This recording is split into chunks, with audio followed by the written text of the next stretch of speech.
성부와 성자와 성령의 이름으로 아멘. 예수님과 어머니 하나 되신 성심을 통해 아버지 뜻 안에서 기도드립니다. 사랑하는 하느님 아버지, 저희가 듣겠습니다. 말씀하여 주시옵소서. 또한 아버지 간곡히 청원드리옵건대 아버지께 속한 모든 자녀들이 이 인류의 죄악과 저희들이 지은 이 모든 죄악에 대한 배상과 보속과 회개를 지금보다 더 열심히 함으로써 아버지의 의노의 마음을 풀어드릴 수 있는 자녀들 될 수 있도록 저희들이 더 많은 희생과 고통을 사랑할 수 있는 은총으로 축복하여 주시옵소서. 이 모든 기도 우리 주 예수 그리스도의 이름으로 기도드리나이다. 아멘. 성부와 성자와 성령의 이름으로 아멘. 안녕하십니까? 하느님의 뜻 성교의 피아수녀입니다. 오늘도 하느님 아버지께서 아버지께 속한 자녀들에게 주시는 진리의 메시지에 대해서 여러분들과 함께 학습해 보도록 하겠습니다. 2021년 8월 29일 대중을 위한 메시지. 저 모리는 또다시 하느님 아버지의 성심이라고 알게 된 큰 불꽃을 봅니다. 하느님 아버지께서 말씀하십니다. 자녀들아, 나에 대한 너희의 사랑을 평가하려면 너희가 나의 신성한 뜻을 사랑하는지 아닌지를 살펴보면 된다. 이것이 각 영혼의 숨은 내면을 보여주는 지표다. 나의 뜻에 대한 이 사랑은 너희를 구원으로 이끄는 나침반과 같다. 너희 온 주변에는 너희에게서 구원을 앗아가려고 기회를 노리는 사탄의 온갖 덫의 위험이 존재한다. 너희가 나의 뜻을 사랑한다면 너희는 지상에서 살아가면서 사탄의 지문을 쉽게 발견할 수 있을 것이다.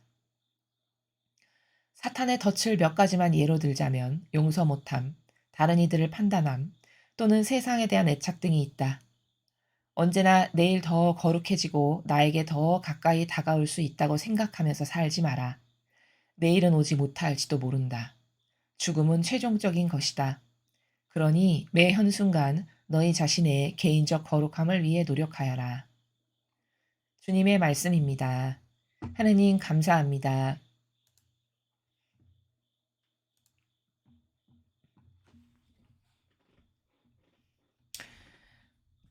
오늘도 아버지께서는 우리가 사탄에게 속지 않고 개인적 거룩함을 완성해서 본연의 우리의 영혼을 찾고 천상의 나라에 가려면 어떤 것에 주의를 기울여야 되는가에 대해서 말씀해 주고 계십니다. 첫 번째 줄에 보시면 아버지께서 말씀하시기를 자녀들아 나에 대한 너희의 사랑을 평가하려면 너희가 나의 신성한 뜻을 사랑하는지 아닌지를 살펴보면 된다. 이렇게 말씀하셨습니다. 자, 우리가 아버지를 과연 지금 사랑하고 있는가? 사랑한다면 어느 정도로 사랑하는가? 이걸 스스로 너희들이 점검해 보고 싶다면 방법이 있는데 그건 뭐냐? 너희들이 나의 신성한 뜻을 과연 사랑하는지 아닌지를 너의 양심에 비추어서 잘 살펴보거라. 요렇게 말씀하셨습니다. 자, 그러면 하느님 아버지의 신성한 뜻을 사랑한다라는 건 뭘까요? 자, 그것은 많은 강의에서 여러분들께 말씀드렸다시피 만유 위에 하느님을 내가 지금 사랑하고 있는가? 요것을 나의 양심의 나라에서 스스로 점검해 보면 된다라는 말씀이십니다. 즉, 이 만유 위에 하느님을 사랑한다는 거는 나의 이 일상의 모든 생활 가운데에서 우선적 가치가 항상 하느님 아버지께 있는지 아닌지를 너의 양심에 근거하여 스스로 점검해 보거라. 그럼 양심을 속일 수 있는 사람은 없죠. 그냥 인간 앞에 가식으로 속일 수는 있을지 모르겠으나 자신 스스로의 양심을 스스로 돌아보았을 때 그 양심을 속이지는 못합니다. 그러니까 내가 일상생활에서 나의 모든 것의 우선적 가치가 과연 하느님 아버지께 두고 그리고 내가 무엇을 선택도 하고 말도 하고 행동도 하고 결정도 하는지 이것을 살펴보면 나에 대한 너의 사랑의 질적 수준, 양적 수준, 높이, 깊이, 넓이 다 무게를 달아잴 수 있다. 이렇게 말씀하시는 것이죠. 자, 그런데 여기서 하나 우리가 조심해야 되고 자칫 잘못하면 오해하기 쉬운 것이 뭐냐면 피상적인 신앙, 그러니까 피상적인 종교 생활을 수십 년을 하다 보니까 우리들에게는 쩔어 있는 것들이 있거든요. 인간적인 여러 가지 속성들의 나라에서. 그것 중에 하나가 뭐냐면 우리가 하느님에 대해서 예수님과 어머니에 대해서 생각을 하고 공경을 드리고 사랑하는 것조차도 굉장히 피상적이고 상징적인 경우가 많다라는 겁니다. 그런데 이렇게 피상적이고 상징적인 사고방식으로 내가 종교 생활을 수십 년 하다 보면 나는 그것이 정상인 걸로 착각을 하는 경향에 빠져 있다라는 사실을 내가 깨닫지 못한다는 사실이죠. 그러다 보니 하느님 하면 피상적이고 상징적으로 하느님을 사랑하는 것을 내가 진짜 사랑한다고 자칫 잘못하면 착각 가운데 살아가기가 쉽다. 이것을 우리가 먼저 주지해야 된다는 사실입니다. 왜냐하면 사랑이라는 것은 실제적이고 구체적이고 사실적인 거거든요.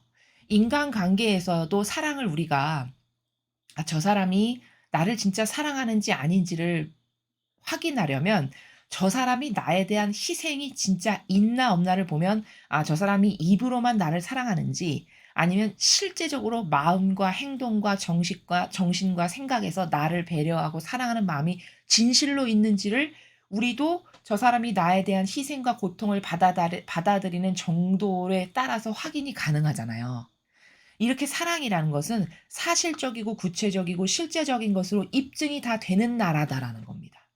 근데 자칫 잘못하면 우리의 오래된 종교 생활 가운데 배어들은 신앙이 되게 상징적이라는 거죠. 피상적이고 막연하고. 그러다 보면 하느님을 사랑하는 것에 대해 있어서도 마치 내가 의도는 하지 않았지만 그럴 마음으로 그런 건 아니지만 사랑합니다. 이렇게 입에만 남을 사랑하는 게 있는 사람인 걸로 하느님께 대한 사랑을 자칫 잘못하면 그렇게 잘못 들일 수 있다라는 점. 이게 요 오류에 빠지지 않아야 우리가 하느님에 대한 실제적인 사랑을 드리는 것이지 그렇지 않으면 이런 오류에 빠지기가 굉장히 쉽다는 사실입니다. 그래서 과거에 이스라엘 백성들도 왜 그렇게 혼났냐. 다 입에 달고 하느님에 대한 사랑을. 다 피상적이고 형식주의로. 우리는 하느님 사랑하는 백성이지 우리 같은 백성이 어딨어. 선민이고 우리가 뽑힌 선택받은. 오늘 하느님을 정말 사랑하지. 근데 하느님을 진짜 사랑하는 게 아니고 그들이 그 사랑이 입에만 있고 형식에 있고 상징에 갇힌 하느님을 그렇게 하려고 의도하지는 않았으나 잘못된 관습과 제도와 전통에 물들어서 피상적이고 상징적인 하느님을 사랑했다라는 증거가 빼도 박도 못할 증거가 뭐냐면 예수님이 오셨는데 그분을 박해하고 십자가에 못 박으라고 주장했다는 겁니다. 진짜 하느님을 올바르게 깨달았고 올바른 사랑을 사실적이고 구체적으로 실행하면서 살았던 백성이라면 진짜 예수님께서 오셔을 때 알아봤겠죠. 그쵸? 그리고 그 예수님을 열과 성을 다하고 마음과 정신을 다해서 사실적 사랑을 드렸겠죠. 그러나 그렇게 하지 않았다는 건 평상시에 그들이 살아갔던 정신세계와 마음의 나라가 다 막연했고 피상적이고 상징의 나라에서 하느님을 그냥 입으로만 공경했던 그리고 형식주의에 갇혀서 제도 전통을 잘 따르면 하느님을 사랑하는 것으로 오해 가운데 착각에 빠져서 살아갔던 이런 안타까운 현실을 우리가 이스라엘의 백성들을 통해서 입증이 다 되잖아요. 근데 오늘날도 똑같은 그런 오류에 빠져 있지만 정작 당사자들은 그것을 깨닫지 못하는 이러한 안타까운 현실 가운데 놓여 있음을 과거의 그런 구체적인 왜 패망하고 멸망했는지에 대한 사실적 데이터를 통해서 오늘날의 우리에 적용할 줄 알아야 되고 그래서 달라져야 되고 저렇게 했을 때 저런 피상적이고 막연하고 형식주의 제도 전통을 하느님을 사랑하는 것으로 착각에 빠져서 살아갔던 저 종교 생활로 살아서 저렇게 망했음을 보고 오늘날의 우리도 그렇게 되지 않으려고 하는 개선과 노력과 또 그렇게 살았다면 그것에 대한 회개와 또 배상과 보복을 통해서 나의 죄를 씻고 온 인류가 아직도 깨닫지 못해서 어쩔 수 없는 한계 가운데 제도 전통을 따르는 것을 하느님을 사랑하는 것으로 살아가는 수많은 영혼들이 드리는 모욕을 나만이라도 배상과 보복 드리는 어떤 이런 다른 실제적인 사랑의 행위를 통해서 아버지께 예수님과 어머니께 위로를 드리고 사랑을 드릴 줄 아는 자녀로 거듭나야 이게 진실한 진정성의 나라에서 아버지와 예수님과 어머니께 사랑을 드리는 행위다. 이러한 사실들을 깨닫고 발견할 수 있어야 된다는 내용입니다. 이것이 각 영혼의 숨은 내면을 보여주는 지표다. 자, 진짜 사랑하는지 아닌지, 저 영혼이 정말 하느님과 예수님과 어머니를 사실적으로 사랑하는지 아닌지를 보여주는 지표란다. 지표. 지표라는 건 표징이고 표지판과 같은 그런 것이죠. 자, 그럼 어떠한 것을 통해서 저 영혼이 나를 진짜 사랑하는가 안 하는가를 알 수 있다라는 거죠. 앞에서 말씀하신 신성한 뜻을 과연 너희가 사랑하는지. 그럼 신성한 뜻을 사랑한다는 건 만유의 하느님을 사랑하는 거고, 그걸 다시 풀어서 이야기하면 우선적 가치가 항상 하느님께 있는 이러한 사람은 그것을 실제적으로 구현하면 나를 사랑한다라는 표징이 되는 거지만, 그런 실제적 구현 없이 구약의 이스라엘 백성과 같은 상징과 피상적이고 막연한 나라에서 종교 생활 가운데 저는 하느님을 사랑합니다. 이렇게 한다면 오히려 그것은 하느님께 모욕을 드리는 행위고, 그래서 구약에 또 신약에 와서도 이스라엘 백성이 망했던 것처럼 똑같이 망할 수밖에 없는 영적 환경임을 우리가 반드시 발견하고 개선해야 된다라는 내용이죠. 그래서 예를 들어 내가 여태까지 자아를 따르는 삶을 살았는데 아직도 그거를 개선하지 못한다. 자아의 종으로 충직하게 살아간다. 이러면 하느님을 사랑하지 않는다는 지표가 바로 이게 되는 거죠. 입증 증거가. 또 피앗의 정신을 일상생활에서 구현하지 않고 살아간다. 이건 역시 나는 하느님을 사실적으로 사랑하지 않습니다를 오히려 입증 증거로 보여드리는 순간이고, 또 자신을 위한 삶을 매 순간 살아간다. 그럼 이건 역시도 나는 하느님을 사실적으로 실제적으로 만유 위에 사랑하는 삶을 살지는 않습니다. 이렇게 오히려 입증 증거를 내가 보여드리는, 마귀에게 자 봐라. 나는 하느님을 만유에 사랑하지는 않고 있다라는 입증 증거를 자기가 마귀 앞에 증거 자료로 내밀고 있는 순간들이라는 거죠. 그리고 이러한 영혼은 절대 만유의 하느님을 사랑한다는 것을 구현하지 못했으므로 천상의 나라에 가는 것은 힘든 영적 환경 가운데 지금 놓여 있다는 것을 발견해야 된다는 것이죠. 나의 뜻에 대한 이 사랑은 너희를 구원으로 이끄는 나침반과 같다. 자, 너희들이 나의 신성한 뜻을 사랑해. 즉 만유의 하나님을 사랑해. 그래서 항상 불구하고 우선적 가치가 늘 아버지께만 있는 것을 구현하면서 너희들이 살아간다. 그러면 그러한 실제적 표징들은, 그러한 실제적 행위와 입증 증거들은 너희들을 구원의 나라로 이끌 수 있는 나침판이 되는 것이다. 나침판은 뭘까요? 어디로 가야 되는지를 우리에게 알게 하고 깨닫게 하는 그런 지침과 같은 것이죠. 며칠 전 메시지에서는 아버지가 이 나침반과 같다라는 것을 지팡이에 비유해서 말씀하셨죠? 그렇습니다. 지팡이에 비유해서 말씀하셨습니다. 즉 이거는 이런 하느님의 뜻에 대한 사랑, 만유의 하느님을 사랑하는, 불구하고 사랑한다라는 바로 이 가치 기준은 망망대해의 바다 있죠. 그 망망대해 바다에 불빛 하나가 반짝반짝거리고 있는데 그 반짝반짝거리는 불빛이 망망대해 위에 하나 유일하게 딱 떠 있다. 그러면 하느님께서 어디 보자. 누가 진짜 내 자녀인가? 이렇게 찾으시는데 시커먼 망망대해 위에 저는 이렇게 아버지를 진정성의 나라에서 사실적으로 사랑하고 있습니다를 누가 매일 실천해서 반짝반짝거리고 있는 그런 불빛과도 같은 겁니다. 그럼 하느님께서 저기 나를 부르는 불빛이 있구나 하면서 얼른 다가오셔서 그것을 얼른 구해 가시겠죠. 그렇죠? 마치 그런 것과 같은, 그것을 오늘 이 메시지에서는 나침판이라는 단어로 비유하여 말씀하셨고, 며칠 전 메시지에서는 지팡이, 네가 지팡이를 꼭 붙들면 구원의 나라에 도달할 수 있게끔 지팡이가 너를 이 지상에서 도와줄 건데, 그 지팡이를 놓치지 않고 붙들고 있으면 구부러진 길도, 너가 이쪽 길로 가면 낭떠러진지 이쪽 길로 가면 나를 잡아먹는 그물이 있는지 아닌지를 인도해 줄 지팡이.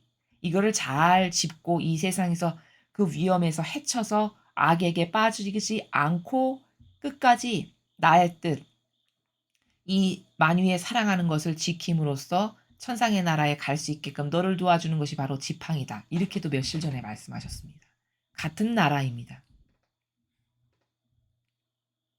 너희 온 주변에는 너희에게서 구원을 앗아가려고 기회를 노리는 사탄의 온갖 덫의 위험이 존재한다. 그렇겠죠.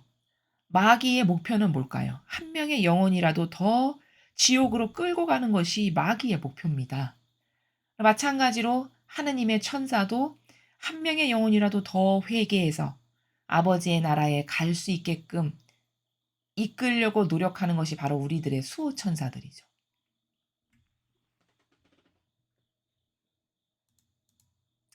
너희가 나의 뜻을 사랑한다면 너희는 지상에서 살아가면서 사탄의 지문을 쉽게 발견할 수 있을 것이다. 자, 우리가 아버지 뜻을 사랑한다면, 즉 만유의 하나님을 사랑하면서 살아간다면, 즉 불구하고 아버지를 사랑해서 우선적 가치가 항상 아버지께 있게끔 해드리는 이것을 내가 구현하면서 산다면 우리는 지상에서 살지만 이 교묘하고 유려하고 미묘해서 잘 발견할 수 없는 사탄의 지문, 이걸 쉽게 발견할 수 있게 된다는 거예요. 즉 쉽게 발견할 수 있도록 도와주신다는 거죠. 아버지께서. 어떻게요? 아버지를 사랑하면 사탄의 교묘하고 유려하고 미묘한 그 술수, 속임수를 잘 알아볼 수 있는 눈을 주신다는 겁니다. 그래서 분별을 잘해서 속지 않게끔 이러한 지문을 잘 발견할 수 있게 해주신다는 건 지금 그런 나라에서 말씀을 하시는 것이죠. 사탄의 덫을 몇 가지만 예로 들자면 용서 못함, 다른 이들을 판단함, 또는 세상에 대한 애착 등이 있다. 자, 우리를 지금 마귀의 지옥의 자식이 되게끔 끌고 가려고 하는 사탄의 덫이 이 시대는 굉장히 많은데 그 덫 중에 몇 가지만 내가 예를 두마. 이게 다도 아니에요. 이것 말고도 기타 등등이 엄청 많지만 그중에 대다수의 사람들이 잘 빠져드는, 잘 속는 그런 사탄의 덫을 3가지를 지금 가르쳐주고 계십니다. 아버지께서. 자, 여러분 덫이라는 게 동물이 덫에 딱 걸리는 게 그거 알고도 걸리는 동물이 있을까요? 아, 저거 덫이다 한데 나의 발을 확 내미는 그런 덫은 없죠. 그렇죠? 그러니까 덫이라고 표현하시는 저 단어 안에 숨겨져 있는 행간의 나라는 뭐냐면 모르고 그게 내가 지금 마귀밥이 돼서 지옥으로 끌려가는 건지도 모르고 덥석덥석 발을 이렇게 탁 넣는다는 거죠. 그 덫에. 자, 그렇게 우리가 속는다는 건데 그런 것 중에 대표적인 첫 번째 예가 용서 못함입니다. 용서 못함. 이거 정말 인간적인 나라에서는 빠져나오기 힘든 덫이죠. 그렇죠? 그렇게 하지 않으려고 해도 자꾸 나에게 이렇게 잘못했어. 옛날에 이렇게 잘못했어. 이렇게 나에게 이렇게 섭섭하게 한 것, 이렇게 힘들게 한 것. 이게 계속 생각나게 하죠. 그렇죠? 그러니까 이 지금 말씀하시는 아버지께서 말씀하시는 3가지의 나라는요.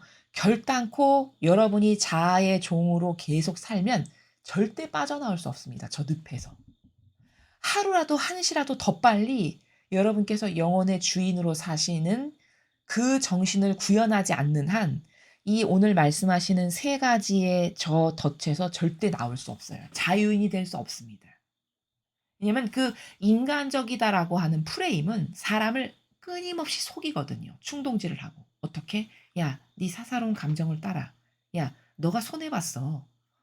이 정도로 손해보는 건 좀 아니지 않니? 예를 들면 요런 식으로 악이 여러분의 마음 안에서 끊임없이 충동질을 한다는 겁니다.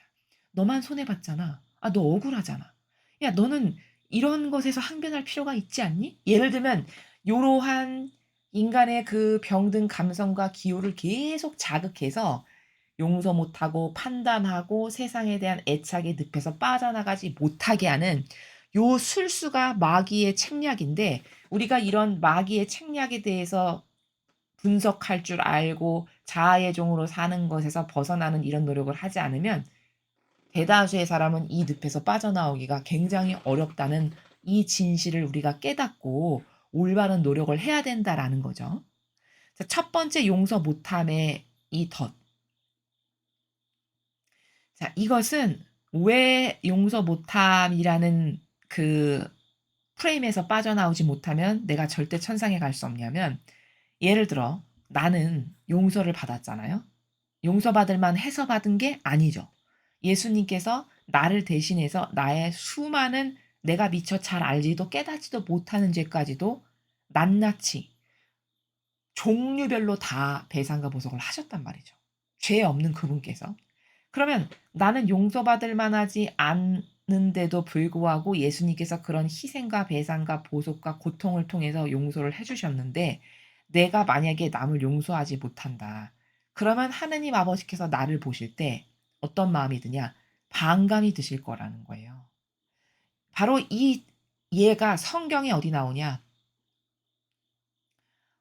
만 탈렌트나 빚진 사람이 가서 자기에게 그것에 비하면 얼마 되지도 않는 작은 돈을 빚진 그 이웃을 용서 못하고 감옥에 가두죠. 주변 사람이 그걸 보고 너무 안타까워서 이 만 탈렌트 빚을 탕감해 준 임금에게 가서 이르잖아요. 그쵸? 아 저 사람이 자기 동료 그 얼마 되지도 않는 돈 안 갚은 거를 세상에 감옥에 가두었다고. 그러니까 그 임금이 당장 끌어와라 해서 뭐라고 하죠? "나는 너가 사정하기에 그걸 불쌍하고 가여이 여겨서 그렇게 많은 돈을 내가 탕감해 줬고 너를 용서해 줬건만 너는 그래 너에게 얼마 되지도 않는 빚을 진 그 동료 하나를 용서하지 못해서 이렇게 했다고? 너도 가서 네 돈 다 갚아라." 하고 지옥에 던져 버리시는 이 성경에 예수님께서 말씀하시는 비유가 등장하죠. 바로 이게 뭐냐 깨닫지 못해서지 나도 하느님께 이루 낱낱이 다 헤아릴 수도 없을 만큼 역겨운 수억만 가지의 죄를 저지른 죄인이라는 사실이죠. 근데 나는 그런 걸 용서받기를 원하면서 나에게 어떤 개개인의 부족함 등으로 인해서 무엇을 잘못한 것을 용서하지 못한다면 그건 하느님께 어떠한 행위를 드리는 거냐면 반감을 드리는 행위를 나도 모르게 행하게 된다는 겁니다. 이래서 용서를 못하면 내가 천상에 가기에 부적격자가 돼요. 근데 사탄은 이것을 여러분에게 계속 속이고 그 용서 못함의 굴레에서 나가지 마 하려고 써먹는 수단과 방법이 뭐냐면 사사로운 감정을 계속 돌린다는 거죠. 생각도 안 나는 10년 전 거, 20년 전 거, 30년 전 거, 5년 전 거, 그때 이랬어. 그때 이랬어. 나에게 이렇게 했어. 저렇게 했어. 이게 사사로운 감정의 나라죠. 이거를 계속 끌어올려 가지고 이 늪에 빠지게 하는 마귀의 요 술수를 잘 알아차리고 속지 않아야 된다는 이 사실입니다. 그래서 이런 용서 못함의 늪에는 왜 빠지냐. 이 프레임에서 나오지 못하는 이유는 사사로운 감정, 뭐 집착과 애착하는 나라, 인간적이라고 하는 나라, 세상적인 나라 이런 기타 등등의 속성 안에 살면 결단코 나오기가 어려운 것이 남을 용서 못하는 저 프레임이다. 그래서 우리가 보통 이런 경험들 여러분 하셨을지 모르겠습니다. 그 타국에서 외국에서 굉장히 오랫동안 유학 생활을 하거나 어렵게 외국에서 살다 보면요. 그 왜 자동으로 겸허해지고 마음이 겸손해지는 나라 있죠. 그런 마음을 나도 모르게 갖게 되거든요. 그러니까 척박한 가운데 유학 생활을 오래 하면 참 사람이 겸손해지고 자중하게 되고 이렇게 겸양의 덕을 쌓게 되는 이런 마음의 나라가 생깁니다. 인간은 바로 요러한 마음의 나라에서 이 평상시에 살아야 된다는 거죠. 굉장히 외국 생활을 오래 하다 보면 그 엄마, 아빠 혹은 내 뭐 언니, 동생, 누나가 막 보고 싶고 그리우면서 '아 내가 좀 더 잘해 줄 걸. 아 내가 그때 더 많이 사랑해 줄 걸. 내가 그때 왜 그랬지?' 이런 생각을 나도 모르게 가지게 되는 그런 겸허한 마음의 나라가 생기거든요. 왜냐하면 내 환경이 척박하다 보니.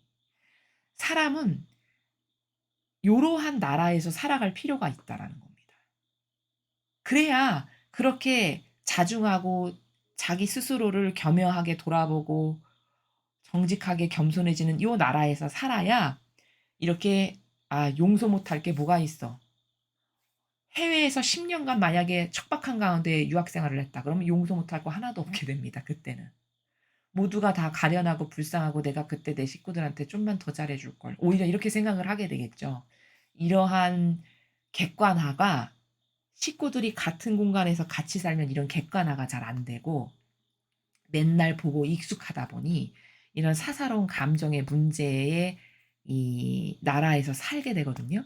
근데 이거는 이렇게 떨어뜨려서 객관화를 해볼 수 있는 게, 예를 들면 그렇게 오랫동안 떨어져 있거나 가족과 그렇게 척박한 환경에서 한참 혼자 떨어져서 살거나 이렇게 되면은 오히려 가족이 그립고 '더 잘해 줄 걸. 더 많이 사랑해 줄 걸. 왜 그랬을까?' 이러한 마음을 갖게 되는, 근데 막상 부닥쳐서 아웅다웅 살면 또 그 마음을 안 갖게 되는, 인간이 이 정도로 한계적이고 부족한 존재라는 거예요. 이러한 것에 대한 객관화의 인식을 가져 가지고 나의 가족부터, 그리고 쪼끔 더 범주를 넓힌다면 나와 항상 마주치는 뭐 친척, 사촌, 직장 동료 이런 식으로 이렇게 범주를 점점 넓혀서 그렇게 나에게 만나게 해 주시고 보내 주신 영혼들부터 사랑할 수 있는 그러한 나라의 마음을 가져야, 그래야만 나도 하느님 보시기에 반감이 들지 않아서 구원하여 주기에 합당한 그런 영혼이 될 수 있다라는 사실입니다. 자, 두 번째는 아버지께서 다른 이들을 판단함 이렇게 말씀하셨어요. 요것도 자아의 종으로 살면 굉장히 넘어가기 쉬운 나라죠. 우리가 속기 쉬운. 자, 그런데 저 판단이라는 것은 어떠한 오류 때문에 하나님께서 구원되기에 부적합하다라고 말씀하시는 사탄의 덫이냐면, 판단이라는 것은 하느님만이 하실 수 있는 거죠. 왜? 그분이 창조주시니까. 그분이 주인이시고 그분이 모든 피조물을 만드셨으니까. 그러니까 그 주권이, 그 권한이 하느님께만 계시다는 거예요. 근데 우리가 만약에 판단을 한다 그러면 이거는 하느님을 내가 하는 거죠. 내가 감히 하느님의 역할을 하게 되는 겁니다, 나도 모르게. 그러니 아버지께로부터 또 반감사게 되는 나라에 나도 모르게 가 있는 거죠. 그래서 판단한다라는 것은 내가 하느님의 역할을 하는 꼴이 되는 것이고, 이 판단이라는 단어는 아버지만이 만드신 주인이시고 주권자이시기 때문에 그분에게만 권한이 있는 건데, 감히 내가 그러한 일을 하고 있을 때 나는 하나님을 능가하는 일을 나도 모르게 하게 되는 것이다. 이래서 아버지께로부터 반감을 사게 되는 나라에, 마귀의 덫에 속아서 내가 살아가게 되는 것이고, 이것에 대한 그 호되게 벌을 받은 사람이 누구냐면, 그 다윗을 보면은 다윗이 병적 조사를 하죠. 근데 그 병적 조사한 걸로 굉장히 크게 혼납니다, 다윗이. 그러면 사람이 생각했을 때는, 자연법에 살아가는 사람이 생각했으면 '아니 왕인데 내가 내 병력을 세는 게 왜 죄야? 아 그거 당연한 거 아니야? 아니 병사를 세야 대비도 하고 전쟁 준비도 하고 평상시에 미리미리 하지.' 이렇게 생각할 수 있어요, 자연법에 살아가는 사람은. 근데 그 다윗의 케이스는 하느님과의 영성의 관계가 어떠했냐면 특별한 관계였어요. 하느님을 전부로 사랑하고 불구하고 사랑하는 이런 직접적 사랑의 관계였거든요. 경계를 허물 만큼 아버지께서 예뻐하셨던.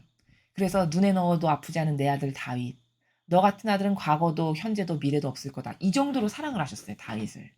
근데 그렇게 사랑하셨던 이유는 다윗이 하느님께 드렸던 많은 반향을 보면은 "하느님이 저의 주인이십니다." 이 나라에서 살았거든요, 늘. "저의 주권자이십니다. 저의 전부십니다.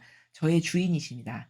이 나라에서 살았기 때문에 아버지께서 그 다윗을 그토록 신뢰하고 예뻐하셨던 건데, 병적 조사를 한다는 건 뭘까? 내가 주인으로서 내 거를 내가 조사하는 이런 나라에서 병적 조사를 한 거잖아요. 이게 결정적으로 하나님의 눈에 나게 된 거죠. 하나님이 주인이신데 내가 하나님을 능가해서 내가 주인인 것처럼 권한을 행사했기 때문에 이 케이스에 다윗이 엄청나게 혼이 난 겁니다. 자, 이런 것처럼 이 판단한다라는 것이 하느님의 권리를 내가 행함으로써 내가 하느님의 행세를 하고 있는, 이러한 모욕과 역겨움과 반감을 사게 해 드리는 나라를 마귀에게 속아서 우리가 하는 것이기 때문에 저것은 절대로 하면 안 되는 나라다. 즉 우리 모두는 하느님 앞에 유일성의 존재잖아요. 그리고 하느님은 절대성이시죠. 근데 그런 우리가 유일성이 감히 주제넘게 절대선망이 하셔야 될 것을 내가 하고 있는 순간입니다, 마귀에게 속아 넘어가서. 그래서 이거는 죄악을 강물처럼 빨아들이는 일을 나도 모르게 하고 있는 순간이다라는 것에 대한 요러한 분석을 잘 객관화를 해서 속아 넘어가지 않아야 되고,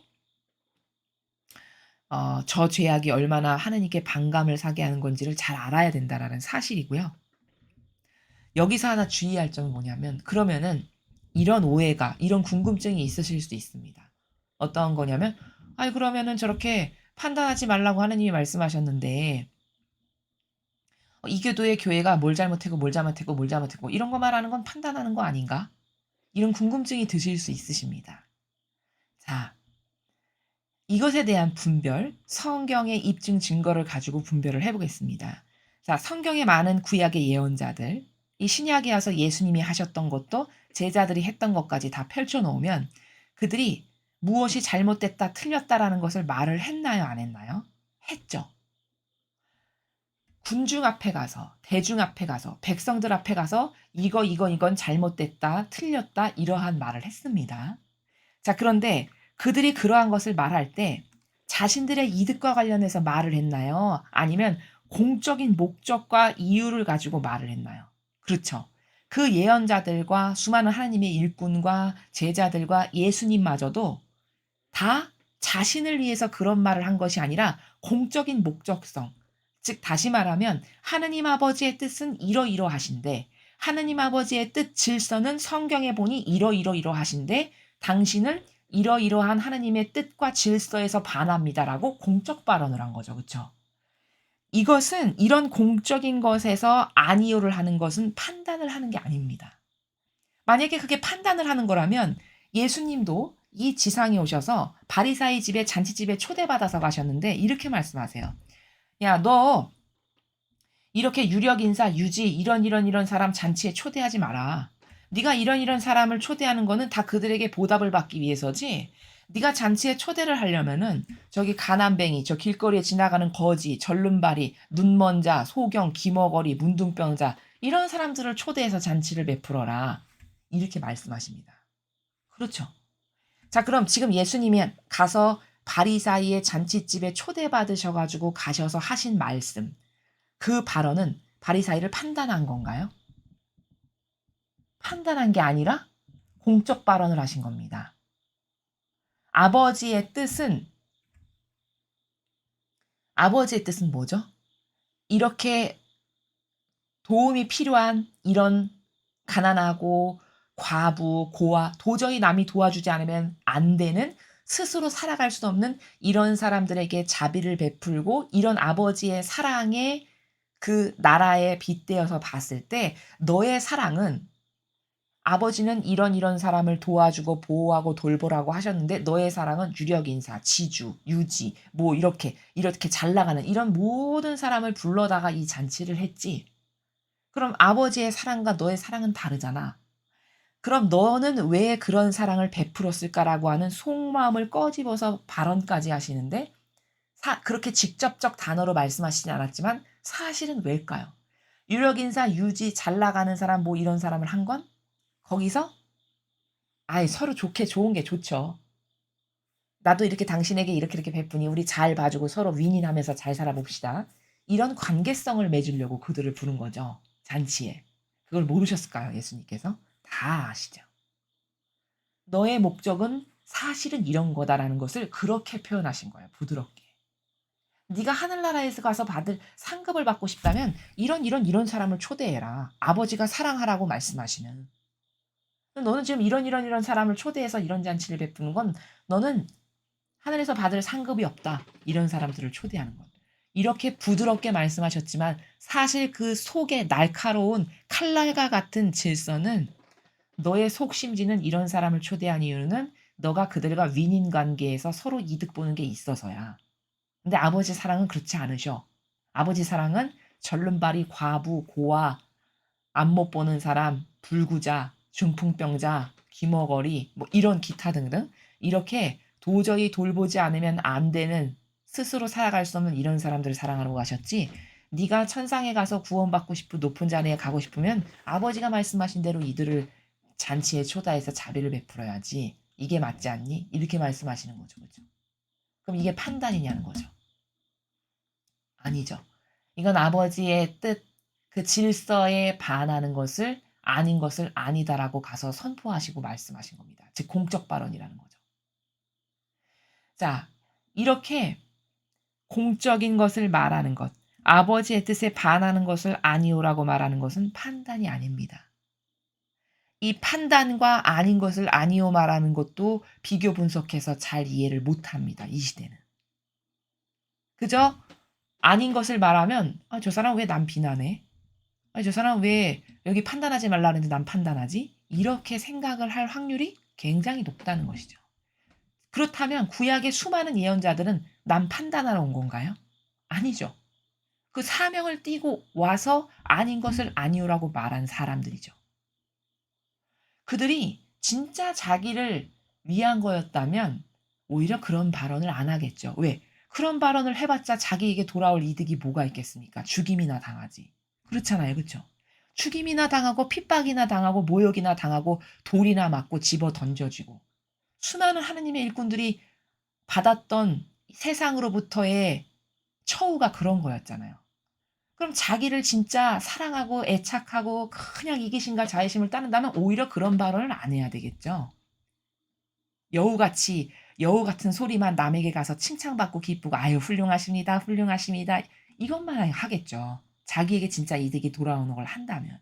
그러나 그들이 목숨을 걸고 아니오라고 한 그것은 공적 그렇게 자신에게 이득이 된다면 오히려 그들에게 아양 떨고 아부를 하면서 처세를 했을 것이지 그렇게 아닌 것을 아니라고 용감하게 말하는 행위를 하지 않았을 거라는 겁니다. 그러니 고로 이것은 판단을 하는 게 아니라 공적인 발언으로서 아버지의 뜻 질서 진리에서 벗어난 아닌 것을 아니오라고 발언하는 것이다. 이것과 판단을 또 헷갈려 가지고 잘못 이해하면 안 된다라는 것을 여러분에게 말씀을 드렸습니다. 또는 세상에 대한 애착. 자, 세상에 대한 애착은 이건 역시도 사탄의 덫이고 이것에 빠져서 살아가면 너는 구원받기엔 합당치 않다. 이렇게 말씀하시는 것이죠. 세상에 대한 애착이라는 것은 육의 주인으로 살면서 어떤 그 세상 것에 대한 애착과 집착으로 놓지 못하는 이런 모든 것들, 이게 다 사탄이 인간을 덫에 가두어서 결국은 구원되지 못하고 본연의 자기를 찾지 못하고 마귀의 밥이 되고 장신구를 달아줘서 지옥에 가게 하는 여러 가지 덫 중에 세 가지. 그게 바로 남을 용서 못함, 판단함, 그리고 세상에 대한 애착, 기타 등등이 있다. 이것을 아버지께서 지금 가르쳐 주고 계십니다. 언제나 내일 더 거룩해지고 나에게 더 가까이 다가올 수 있다고 생각하면서 살지 마라. 내일은 오지 못할지도 모른다. 중요한 말씀을 아버지께서 해주셨습니다. 아유, 뭐, 내일부터 하지 뭐. 다음부터 나가지 뭐. 다음부터 그렇게 하지 뭐. 다음 달부터 기도하지 뭐. 예를 들면 이런 거. 인간에게 이런 게 있죠. 이렇게 다음, 내일, 뭐 다음 달 이렇게 자꾸 미루지 마라. 왜냐? 내일은 오지 못할지도 모르지 않니? 네가 당장 오늘 밤에 죽을 수도 있잖아. 이런 말씀이십니다. 그러니까 너무 중요한 거라는 거예요. 지금 즉발로 수행하는 게 그래서 중요한 겁니다. 지금 내일은 오지 못할지도 모른다. 이 아버지가 말씀하시는 이 행간의 나라를 성경에서도 입증할 수 있는데 그 청년이 많은 노력과 공을 들여 가지고 그냥 많은 수확물을 거두어 들이죠. 그래 가지고 막 기뻐하면서 창고에 차곡차곡 쌓아두면서 '야 인제 놀고 먹고 마시고 살아야 되겠다. 창고에 차곡차곡 저렇게 많이 쌓아뒀으니 기쁘고 흐뭇하다.' 이렇게 생각하잖아요. 예수님께서 뭐라고 하셨습니까? "어리석은 자야. 오늘 밤에 너를 데려갈지도 모른다. 그럼 저 많은 너의 그 재산은 다 누구 것이 되겠니?" 이렇게 말씀하시죠. 그렇게 인간이 그 정도로 근시안적이라는 거예요. 당장 눈앞, 당장 오늘, 당장 나에게 이득 이러한 속성이 우리 안에 있다는 거죠. 바로 그 창고에 차곡차곡 자기가 수확한 걸 거두어 놓고 기뻐했던 그 청년의 비유, 예수님이 말씀하신 바로 그게 근시안적인 인간의 한계성을 예수님께서 말씀하시는 것이죠. 아버지께서도 지금 똑같은 나라에서 말씀하시죠. 얘들아 내일은 오지 못할지도 몰라. 왜? 오늘 밤에 내가 네 목숨을 걷어갈 수도 있지 않니? 이런 말씀이십니다. 사실 무서운 나라죠. 그렇죠? 그러니까 내가 너희들에게 중요하다고 뭘 말했을 때 그 즉시 즉발로 행해야 된단다. 그게 왜 중요한지 알겠지. 이런 나라예요. 그치만 인간은 그저 간과하고 근시안적이고 게다가 완고하기까지 하죠. 고집센 인간. 내 것만을 주장하는 인간의 이런 속성. 이렇게 완고하다 보니 이게 얼마나 촉박하고 급박하고 당장 수행하지 않으면 안 될 일이라는 것에 대해서 그렇게 뭐 심각성을 크게 느끼지 못한다는 진실이죠. 죽음은 최종적인 것이다. 그러니 매 현순간 너희 자신의 개인적 거룩함을 위해 노력하여라. 그렇죠. 죽음은 최종적인 것. 죽고 나면 다 끝이라는 거예요. 어떤 노력도 더 이상 나를 위해서 할 수 있는 게 없다는 진실이죠. 노력과 애쓰는 것은 나의 생명이 붙어 있는 이 지상 생활에서나 가능한 것이지 일단 죽었다. 일단 생명이 끊어졌다. 그럼 더 이상 어떤 노력도 내 영혼을 위해서 할 수 있는 건 없다는 거죠. 이게 또한 무서운 진실이죠. 그러니까 너의 생명이 붙어 있을 때 내가 너희들에게 이런 시간을 허락했을 때 순간순간마다 너 자신의 개인적 거룩함을 위해서 노력해야 된다. 개인적 거룩함이라는 건 뭘까요? 지금 앞에서 아버지께서 쭉 말씀하신 나라. 용서 못한 판단하고 세상에 대한 애착과 집착 이런 것들에 너가 동요되지 않고 꿋꿋하게 아버지 뜻만을 위해서 신성하신 뜻을 사랑해서 만유의 하느님을 사랑해서 나의 우선적 가치가 항상 아버지께만 있다라는 것을 이걸 꿋꿋이 수행해 나가는 이런 정신 세계 그래서 이 세 가지로부터 자유로운 이것에 속박되지 않은 이런 정신 세계를 구현하면서 매일같이 삶을 살아간다면 이런 것에 동요되지 않는다면 그게 곧 개인적 거룩함을 구현하는 겁니다. 그리고 이 개인적 거룩함이라는 것은 또 다른 말로 표현을 한다면 1계명을 만약에 완성하지 못했어. 1계명이 뭐죠? 만유의 하느님을 전부로 사랑하는 거죠. 그 1계명을 네가 완성하지 못했다. 그러면 너는 이 지금 사탄의 덫이라고 한 이 나라에 다 걸려 넘어갈 수밖에 없다는 사실을 명심하거라. 이러한 관점의 나라에서 지금 아버지께서 말씀하셨습니다. 오늘 우리는 아버지께서 주신 이 말씀을 통해서 당장 오늘 밤에 죽을 수도 있고 내일 죽을 수도 있고 우리는 언제 하느님께서 데려가실지 모르는 이런 존재입니다. 그리고 우리가 죽고 나면은 우리는 우리 영혼을 위해서 할 수 있는 건 아무것도 없다는 진실입니다. 그때 가서 대성통곡하면서 울며 불며 후회해봤자 아무 소용이 없다는 진실이죠. 그러니 깨어있을 때 이 지금 째깍째깍 지나가는 이 모든 순간들이 사실은 내 영혼에 얼마나 소중한 순간인가를 절실하게 깨달아야 되는데 그것마저도 깨닫기에 부족한 것은 우리가 항상 간과하고 망각하고 게다가 근시안적인 데다가 또 완고하기까지 한 이러한 우리의 정말 처절한 원수와도 같은 한계 때문에 아버지께서 이런 말씀을 주셔도 이것을 100%로 내 심장과 뼈와 골수에 새기기에는 참으로 부족한 우리의 이 한계가 안타까울 따름이라는 사실이죠. 그래서 우리에게 유일한 비전과 희망은 아버지께서 이러한 말씀을 주시면 즉시 시행할 줄 아는 이런 실천력. 근데 그나마 그런 실천력도 나에게 희박하다면 예수님과 어머니께 어머니, 예수님, 저는 아버지께서 이렇게 말씀하신 것을 바로바로 즉발로 실행하는 게 굉장히 떨어지는데 이게 이렇게 중요하다고 오늘 배웠습니다. 그러니까 뭘 들으면 그 즉시 실천할 수 있는 이런 은총을 저에게 또 저의 가족들에게 제발 주세요.